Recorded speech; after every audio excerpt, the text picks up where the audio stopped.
Did you know there's a dog that doesn't bark at all? Meet the Basenji, the barkless dog that instead unleashes a unique yodel-like sound called a baru.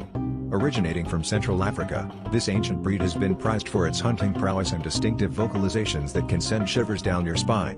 Unlike the barks and howls of more familiar breeds, the Basenji's baru is a melodious mix that echoes the sounds of the wild, a reminder of its deep-rooted connection to nature. This vocal trait isn't just a quirky characteristic, it's a fascinating adaptation that sets the Basenji apart in the canine world.